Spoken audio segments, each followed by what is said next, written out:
Bienvenue à vous si vous nous rejoignez sur le plateau de la matinale de TV Vendée. Aujourd'hui, c'est lundi, youpi, nous sommes le 10 octobre et nous sommes en route pour une nouvelle tranche de 30 minutes d'actu 100% Vendée. On est en direct donc, et ce, comme tous les jours, et jusqu'à vendredi inclus. Alors de quoi parlons-nous pour entamer la semaine ? Eh bien, nous revenons évidemment sur Octobre Rose. On va revenir sur la grande mobilisation d'hier matin dans les rues de La Roche-sur-Yon pour la Joséphine. Un chèque de plus de 160 000 € a été remis à la Ligue contre le cancer à l'issue de cette première semaine de mobilisation, puisqu'Octobre Rose, c'est tout le mois. Et les opérations de sensibilisation et de prévention continuent cette semaine encore. Nous allons également sur l'île de Noirmoutier avec la SNSM qui procédait samedi au baptême de son nouveau navire, le premier navire roturier d'une nouvelle génération de bateaux de sauvetage qui vont ensuite être répartis dans l'ensemble des stations de France. Eh bien, tout a commencé à Noirmoutier et nous y étions. Comme chaque lundi également, on va retrouver nos chroniques emploi, l'extrait du jour et un nouveau jeu aussi pour gagner des places pour le festival Rush and Game de ce week-end à La Roche-sur-Yon. Avant tout cela, regardons ensemble la météo de ce lundi. Comment on s'habille aujourd'hui ? Eh bien, on met un pull. Pas forcément beaucoup plus d'ailleurs. On peut prévoir le parapluie également, notamment si vous êtes dans l'est du territoire. Partout ailleurs, eh bien, ce sont des nuages qui vont accompagner ce début de journée et ce début de semaine. Un petit peu de gris donc, mais une relative douceur si on compare à la semaine dernière. Cet après-midi, eh bien, c'est le même temps couvert. Des nuages pour tout le monde, pas de jaloux, mais une ambiance plutôt lumineuse puisque cette fameuse couverture nuageuse sera assez élevée et donc la lumière va passer en dessous et on n'aura pas forcément besoin d'allumer la lumière trop tôt dans la journée. Vous verrez ça. Du côté des marées, nous avons 3 rendez-vous aujourd'hui. Les 4 rendez-vous traditionnels et quotidiens reviendront à partir de demain. La mer est à son point le plus bas en fin de matinée, un petit peu avant midi, et elle remontera pour être logiquement à marée haute quasiment à 18h. Notez les coefficients, 101 par 2 fois. C'est ce qu'on disait dès vendredi. Nous sommes aujourd'hui avec les plus forts coefficients du mois. Alors profitez-en si vous aimez la pêche à pied, profitez de la basse mer de cette fin de matinée. La carte des marchés du jour, Antoine, s'il te plaît. La voilà, merci. On va aller du côté de Benay, des Sables-d'Olonne, de Jars-sur-Mer ou encore de Noirmoutier pour aller à la rencontre de nos traditionnels et valeureux producteurs locaux du lundi matin pour les marchés. L'éphéméride à présent, en fait les Ghislains aujourd'hui, les Ghislaines aussi logiquement, mais aussi les Hugo. Le soleil se couchera ce soir en Vendée à 19h28. Quant à nous pour le moment, on passe au journal.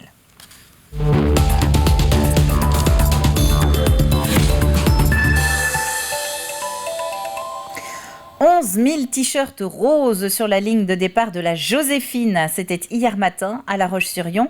Un record de participation pour cette mobilisation des Vendéennes au profit de la lutte contre le cancer du sein. Mobilisation record d'autant que ce n'est que la moitié de l'effectif global de cette édition 2022 puisque nous avons été plus de 21 300 à nous inscrire cette année à l'événement et avoir marché ou couru la semaine dernière dans une des 164 communes engagées dans le département. Hier donc, c'était un petit peu le point d'orgue de l'opération et Alexandre Debray était sur la ligne de départ. Grosse ambiance pour cette nouvelle édition de la Joséphine. Sur la ligne de départ, l'émotion était palpable. Impressionnant, émouvant et c'est chouette. Le regroupement des femmes et cette vague rose, c'est magnifique. Je vais vous dire très sincèrement, ça me donne envie de pleurer. C'est trop c'est beaucoup de choses. Bonjour, donc je m'appelle Yann, on est ici pour la Joséphine 2022. Donc on va faire un petit échauffement super sympa. Vous me suivez ? Les hanches ! On commence ! Le bras gauche !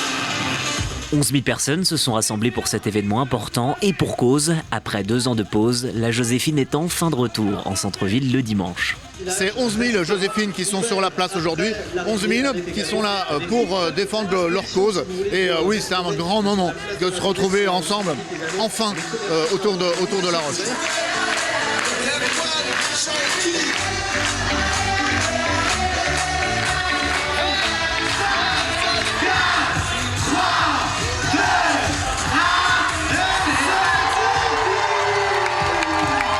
11h, début de la course, 5 km 5 dans le Patagone lyonnais avec des concerts éparpillés à plusieurs endroits.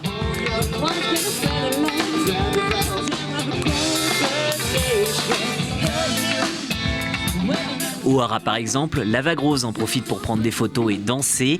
Mais derrière la liesse, les combats, plusieurs connaissent de près ou de loin le cancer du sein. C'est la photo de notre meilleure amie, Véronique, qui est partie au mois de mai cette année et qui nous manque beaucoup, bien sûr. Ouais. Donc on est là pour elle, en sa mémoire. On l'a fait ensemble avec elle en 2019, lorsqu'elle a eu un apaisement dans sa maladie. Ma femme a eu un cancer du sein, donc forcément on voit les choses différemment. Ça me procure beaucoup d'émotions et surtout beaucoup de courage. Le combat continue. Touchez vos seins. La course finie, l'édition 2023 se profile. Drummondville au Québec participera et les organisateurs comptent sur vous. L'objectif, être plus de 30 000 au départ. Et effectivement, la mobilisation continue. Toute une semaine de prévention et d'information est à présent entamée à partir d'aujourd'hui au CHD de la Vendée avec plusieurs associations qui vous attendent dans le bâtiment. Alors l'argent récolté via les partenaires, mais également les inscriptions des Joséphines, a permis de remettre dans la foulée un chèque au comité vendéen de la Ligue contre le cancer. L'an dernier, 129 000 € avaient été reversés. Et bien cette année, c'est plus de 160 300 € qui ont été récoltés. La somme va maintenant être répartie entre différentes missions de l'association. Cet argent, il va nous servir à offrir déjà des services à nos patients et aux aidants parce qu'il ne faut pas les oublier. On a un ensemble de dispositifs qu'on déploie au niveau de la Vendée, sur tout le département, avec des soins de support par exemple, des ateliers qui sont offerts aux personnes malades. On a aussi une partie qui va servir à déployer des services comme ce qu'on appelle nous proxiliques, ça veut dire au plus près des gens, envoyer des professionnels de santé qui vont les aider. Ensuite, on va financer une partie de la recherche aussi, et puis une autre partie va aller à la prévention et la lutte contre le cancer. Donc demander aux femmes de se dépister, notamment quand on parle du cancer du sein. Dans le reste de l'actualité, il y a ce moment important également. C'était samedi pour la SNSM. Les sauveteurs en mer ont fait baptiser le premier navire hauturier de leur nouveau programme, l'aboutissement de 8 ans de travail pour l'association en collaboration avec un chantier naval ou encore des architectes. La flotte nationale va maintenant être homogénéisée et va autant permettre de s'adapter aux nouvelles pratiques sur le littoral que d'améliorer la sécurité des sauveteurs. Diane Delangle. Voici la vedette du jour. Le Gustave Gendron Simone Anita, des noms de l'ancien patron du Clémenceau II et d'une généreuse donatrice, a été baptisé au Champagne, à Noirmoutier-en-l'Île, où il est affecté à la station SNSM de l'Herbaudière. Je vous baptise au nom du Père. L'ancien Georges Clémenceau a 30 ans, donc renouvellement de la nouvelle flottille, il n'y a pas... Et puis, qu'est-ce qu'il a ? Il a beaucoup plus de technologie. Il y a un changement de travail maintenant sur le pont qui va être important. Il va falloir qu'on s'habitue, quoi. Il est vrai que côté équipement et innovation, on a mis le paquet. Ce qu'il y a sur ce bateau, c'est une accumulation quasi infinie d'améliorations suite au retour d'expérience. Par exemple, c'est une pelle que vous voyez à l'arrière du bateau et qui va permettre non seulement de tenir les marins de la SNSM qui vont aider les personnes en difficulté, mais cette pelle va permettre le retour sur le pont de la personne sans trop d'efforts des marins. Et dans l'appel, il y a énormément d'intelligence puisqu'il faut faire attention au clapot, il faut faire attention au mouvement des gens. Un exemple parmi tant d'autres. Il faut dire que les besoins à bord des bateaux SNSM sont bien différents des bateaux classiques, alors une stratégie a été mise en place. On a construit massivement il y a maintenant plus de 30 ans, donc en toute logique, on arrive aujourd'hui à des unités vieillissantes qu'on se doit de remplacer. On a choisi de se lancer dans un programme ambitieux qui consiste à uniformiser nos standards pour construire une série de navires. Donc on a pu s'appuyer sur un chantier qui a répondu favorablement à notre appel d'offres, le chantier Quash, qui du coup va s'engager avec nous pour 10 ans. Sur 140 unités de tailles très différentes, de 18 mètres de long pour les plus grandes jusqu'à quelques mètres de long pour les plus petites, pour des montants qui vont approcher les 140 millions d'euros. Coût du navire hauturier, plus de 2 millions d'euros, mais le coût des suivants sera ainsi réduit. Ces 6 types de navires posséderont chacun une tête de série, comme le Gustave Gendron et la tête de série des navires de sauvetage hauturier de classe 1. Donc 6 têtes de série qui seront testées, triturées pour s'assurer qu'elles correspondent bien à nos besoins opérationnels. Ensuite, à chaque fois, de façon industrielle, on déclinera une série de navires sans avoir à refaire tous les tests génériques. Cette inauguration s'est achevée par un dépôt de gerbes en mer en hommage aux sauveteurs disparus. On va ouvrir à présent notre page sport alors que Alexandre Le Naour s'est installé en plateau pour nous présenter son journal des sports dans quelques instants. Nous, on va commencer avec cette agitation un petit peu particulière hier au stade Henri Desgranges à La Roche-sur-Yon, puisque le FCY a reçu la visite d'une délégation de nos voisins du stade Rochelais et elle n'est pas venue les mains vides comme vous pouvez le voir. Elle était avec la Coupe d'Europe remportée fin mai, une coupe devant laquelle les spectateurs du jour ont pu se prendre en photo et forcément, vous allez l'entendre, se mettre à rêver un petit peu aussi. Et ça reste quelque chose d'assez magique de découvrir cette coupe de tout près et voilà, ça fait juste rêver. Très belle.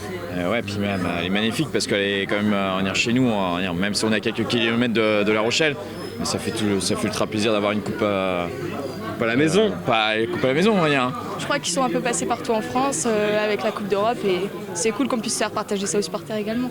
De la voir, c'est pour ça qu'on s'est prise en photo, ça fait un petit souvenir et c'est toujours sympa. Et en espérant qu'elle soit un jour sur La Roche-sur-Yon. Qui sait, peut-être. Alors, des spectateurs venus initialement quand même assister à la rencontre du FCY face à Chinon. 3e journée de Fédéral 3, peut-être galvanisée justement par cette Coupe d'Europe qui trônait juste à côté. Les Vendéens ont largement dominé le match. 4 essais avant la mi-temps. Au final, une victoire écrasante de 48-13 à la faveur des Lyonnais, face à Chinon. Et on entendra justement dans quelques minutes la réaction du coach. Des images de tennis à présent avec la finale de l'Open de Vendée. Et les spectateurs ont eu le droit à un très beau spectacle. 3000 spectateurs dans les tribunes. Une confrontation inédite, c'est ce que va nous dire dans un instant Alexandre dans son journal. Mais pour résumer, c'est le néerlandais, si je prononce bien, Jelsels, qui remporte le tournoi après avoir réussi à sortir la tête de série numéro 1 de l'Open quelques jours avant. Victoire en 2-7, 6-4, 6-3 et ce face au Canadien Vasek Pospisil. C'est une semaine de dingue, c'est incroyable. J'ai vraiment super bien joué cette semaine et puis je gagne le tournoi. Qu'est-ce que je peux dire d'autre ? J'ai joué beaucoup de matchs le mois dernier. Avant de venir ici, j'ai fait une autre finale en tournoi Challenger et puis une demi-finale aussi. Donc ça fait beaucoup de matchs. Je me sentais vraiment en confiance avant ce tournoi. Je dors bien, je travaille dur, j'ai tout fait pour gagner et c'est ce qui s'est passé aujourd'hui. Donc je suis très fier de moi. J'ai joué quelques finales mais celle-ci a vraiment été la plus incroyable. Le public, l'atmosphère, nous les joueurs on aime ces ambiances. On joue pour ça et j'adore ça, vraiment. Et on poursuit avec du handball, 6e journée de National 1 masculine. Pouzauges recevait Saint-Cyr et c'est malheureusement cette fois-ci une défaite pour les Vendéens. Les joueurs de Steve Berger se sont inclinés 31-23 après avoir subi le rythme de leurs adversaires pendant une bonne partie de la rencontre. On a eu des séquences qui étaient pas mauvaises. Par exemple, en début de deuxième, défensivement, on est plutôt pas mal. Mais sauf qu'on gâche les ballons qu'on récupère en défense. On a rivalisé un quart d'heure. Je crois qu'on va être à -1 au bout d'un quart d'heure. Et là, je pense qu'on commence déjà à les faire douter. Et on a offert les ballons pour se faire battre. Donc encore une fois, la victoire de Saint-Cyr est méritée. Il y a des choses qui m'agacent un petit peu. Le comportement de l'équipe la semaine dernière n'a pas été la même ce soir. Et ça m'ennuie. Et je vous propose de terminer ce journal avec quelques très belles images de la foulée des géants. C'était ce week-end, là encore, mais du côté du Puy du Fou, 5000 coureurs, 15 000 spectateurs qui ont navigué dans les allées du parc. Samedi soir, 3050 premiers participants se sont ainsi élancés pour 10 km en nocturne. Autant de femmes que d'hommes d'ailleurs, c'est bon de le souligner. 1 millier d'autres les ont suivis ensuite pour 19 km en trail, toujours au milieu, vous le voyez, des lieux les plus emblématiques du parc. Et dimanche matin, place aux 6-12 ans qui ont aussi pu courir.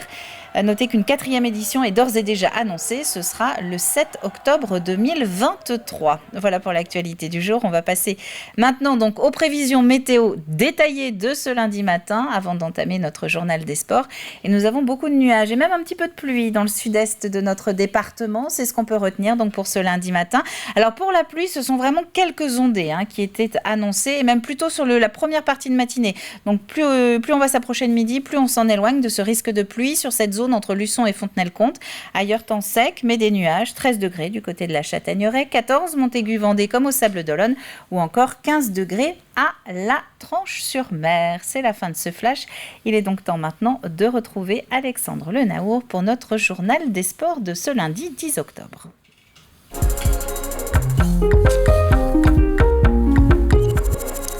Bonjour Alexandre. Bonjour Caroline. Vous allez bien ? Très bien, vous-même? Bon, moi, ça va plutôt bien. J'ai marché hier pour les Joséphines.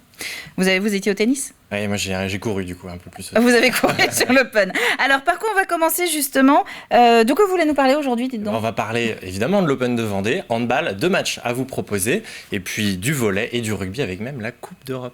Eh bien oui, on a commencé à l'entreapercevoir. Alors on va commencer avec le tennis, si vous êtes d'accord. Racontez-nous notre journée hier après-midi, fin de la 9e édition de l'Open de Vendée. Bien oui, ça y est, la petite balle jaune en a fini de résonner dans les travées du Vendée Space. Ils étaient 32 joueurs dans le tableau de finale en début de semaine, mais hier, il n'en restait plus que 2 pour la finale et c'était une confrontation inédite sur le circuit. D'un côté, le Canadien Vasek Pospisil, actuellement 136e à l'ATP et ex-25e mondial, un habitué des grands rendez-vous donc. En face de lui, le Néerlandais de 27 ans, Jelle Sels, 173e joueur mondial qui avait fait tomber la tête de série numéro 1 de ce tournoi. Et c'est ce dernier, Jelle Sels, qui l'emporte, victoire en 2-7, 6-4, 6-3, sans jamais vraiment trembler. Le Néerlandais sûr de son jeu et profitant d'un Pospisil moins en jambes en cette fin de semaine. Je vous propose justement de retrouver le vainqueur qui a remporté hier, à 27 ans, son premier tournoi Challenger. Pospisil, c'est un gros nom du tennis. Il a été 25e mondial, donc je savais qu'il pouvait vraiment jouer un tennis incroyable. Et je ne voulais pas lui donner l'impression qu'il pouvait faire un résultat aujourd'hui. Donc dès le départ, je voulais être concentré à 100%, pas à 99% sur un point ou un jeu, mais sur chaque balle, être à 100%. Et c'est ce que j'ai réussi à faire, et je pense qu'à la fin, c'est ce qui a fait la différence entre lui et moi. Oui, c'est vrai, je pense que je joue actuellement le meilleur tennis de ma vie. Je me sens vraiment bien en jambes, et je suis très concentré, tout va bien. Je crois que la semaine prochaine, je serai aux alentours de la 135e place au classement mondial. Donc oui, on est proche du top 100, pas très loin non plus du top 110, qui permet d'être dans le tirage final pour les tournois du Grand Chelem. Je veux poursuivre le rythme sur les matchs qui restent encore cette année. Il y a encore 6 tournois à jouer. On verra bien où cela nous mène. Ça peut être une très belle fin d'année, donc on verra bien. On va parler maintenant de handball, donc sur l'actu sport de ce week-end. C'était la 6e journée de National 1 masculine avec Pouzauges donc qui recevait Saint-Cyr. Et après leur première victoire à domicile, c'était la semaine passée, le PVHB voulait confirmer. Le rendez-vous était donc pris samedi soir de nouveau devant ses supporters à la salle de l'Étoile. Un premier quart d'heure d'abord très accroché entre les deux équipes et dans lequel les buteurs auront mis plusieurs minutes avant de véritablement lancer le match. Et ce sont les visiteurs qui vont se détacher en fin de première période. Saint-Cyr inflige un +6 à la pause aux joueurs de Steve Berger. Pouzauges est alors mené 11-17. L'écart est déjà conséquent et le PVHB ne parviendra pas à rattraper son retard en deuxième période. Saint-Cyr bien aidé également par son gardien Hugo Guerrino, il faut le dire, auteur de 11 arrêts face aux Pouzaugais. Défaite 23-31 et forcément la prestation des Vendéens n'a pas plu à Steve Berger. L'entraîneur était au micro de Thibaut Grasset. On a eu des séquences qui étaient pas mauvaises. Par exemple, en début de deuxième, défensivement, on est plutôt pas mal. Mais sauf qu'on gâche les ballons qu'on récupère en défense. On a rivalisé un quart d'heure. Je crois qu'on est à -1 au bout d'un quart d'heure. Et là, je pense qu'on commence déjà à les faire douter. Et on a offert des ballons pour se faire battre. Donc encore une fois, la victoire de Saint-Cyr est méritée. Il y a des choses qui m'agacent un petit peu. Le comportement de l'équipe la semaine dernière n'a pas été la même ce soir. Et ça m'ennuie. On va rester sur le handball, Alexandre, mais avec les féminines cette fois-ci. Et là, c'était à La Roche-sur-Yon samedi soir. Et un duel de haut de tableau dans le championnat de National 1 féminine. Pour cette 4e journée, les filles du RVHB, actuel 2e du classement, recevaient les leaders de Mios Biganos. Une place d'écart seulement donc entre les deux équipes, mais la différence de niveau s'est vite révélée dans ce match. Les Lyonnaises en rouge accumulent déjà un retard de 6 buts à la 11e minute, puis un +8 à la 14e. À la pause, le trou est déjà fait pour les visiteuses qui mènent alors 18-9. Les 9 arrêts de la gardienne lyonnaise ne suffiront pas face aux 17 arrêts cumulés des 2 gardiennes adverses. Victoire nette de Mios Biganos face aux Vendéennes sur le score de 29-17.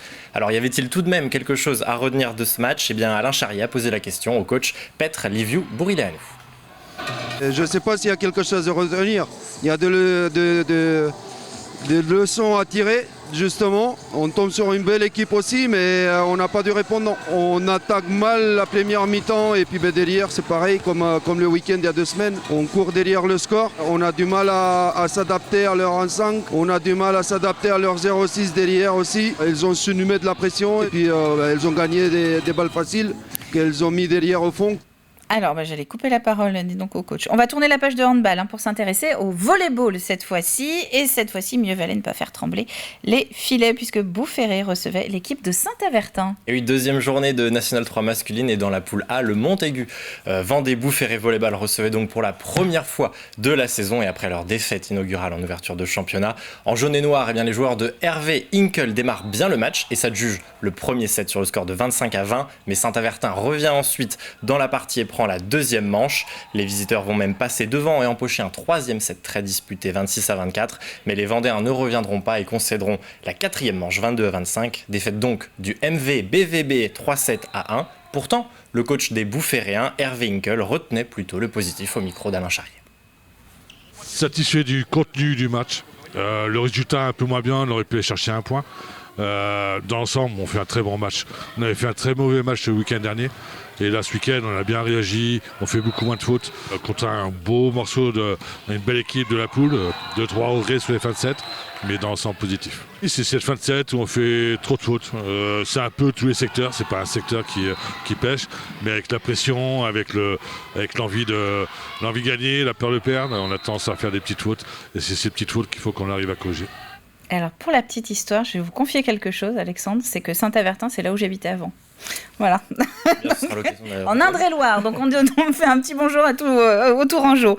On va terminer le journal des sports en parlant de rugby. Ah oui, alors on l'a vu scintiller un petit peu tout à l'heure dans le journal. Week-end un peu spécial pour le FC Lyonnais qui recevait Chinon. Mais l'événement aussi, c'était juste avant le match. Et oui, juste avant le coup d'envoi qui était prévu à 15h30, le public était venu en nombre approcher la Coupe d'Europe qui brillait. Et puis c'était la vraie. Remportée par le Stade Rochelais la saison passée, elle présentait donc ce trophée les Maris Charentais au stade Henri Desgranges. Et après quelques selfies, il fallait aussi commencer ce match puisque le public était aussi venu pour ça. Et ça a commencé très très fort avec 2 essais inscrits en tout début de match à la première et 5e minute. Mieux valait donc ne pas arriver en retard.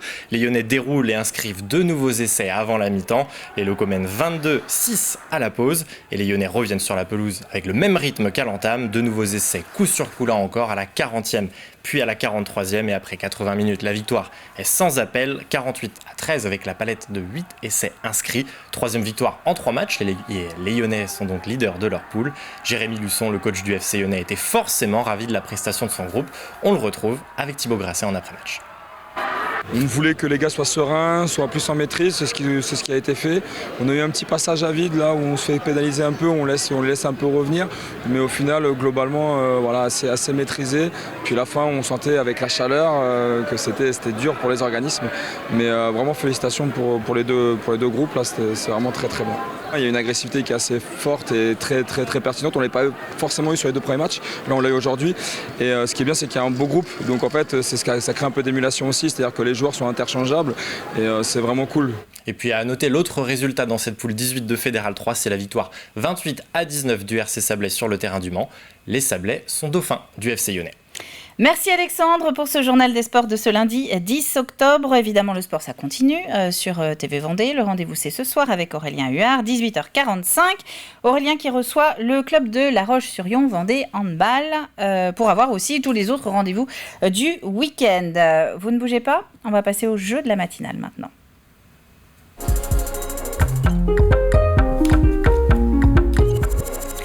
Alexandre, est-ce que vous êtes amateur de gaming ?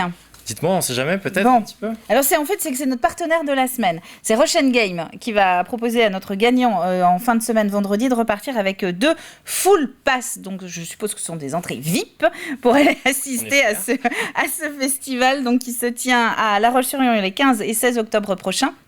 Et donc en fait, 2 jours pour profiter du gaming. Vous jouiez à quoi, vous ? Moi, j'ai fait beaucoup de PlayStation quand j'étais jeune. D'accord. J'ai un petit peu arrêté. Citez une autre marque, s'il vous plaît. Il y a de la Xbox avec Microsoft. Ah ben voilà. Et puis Nintendo avec la Wii. Donc, voilà, parfait, on a fait le tour. Bon, en attendant, nous, on va regarder les images. Non, c'est pas Alexandre qui est en régie, c'est plutôt Antoine. Si tu as les images sous la main, voilà, on va y arriver. C'est la fin de matinale. Voilà, cette question, on parle des Joséphine cette semaine. Qui est est exactement la Joséphine dont on parle, justement? À qui exactement fait référence la Joséphine de la course, la Joséphine, événement solidaire et féminin pour la lutte contre le cancer du sein? Qui est précisément cette fameuse Joséphine? Indice du jour, elle est née dans la paroisse du cul-de-sac à vache. C'est pas donné à tout le monde, cette chance-là. Elle est née dans la paroisse du cul-de-sac à vache. Et à la clé, donc on vient d'en parler, notre partenaire, c'est le festival Roche & Game. C'est la première pour La Roche-sur-Yon. Deux gagnants qui repartiront chacun avec 2 full pass pour ce festival de gaming familial et plutôt convivial. Ça va se passer aux Oudéry à La Roche-sur-Yon les 15 et 16 octobre prochains. C'est la fin de cette matinale. Et oui, on est arrivé au bout sans encombre. Hurrah, on va se retrouver demain à partir de 7h en direct pour 2 nouvelles heures d'informations 100% Vendée. D'ici là, eh bien, très bon lundi à vous tous. Et donc, à demain!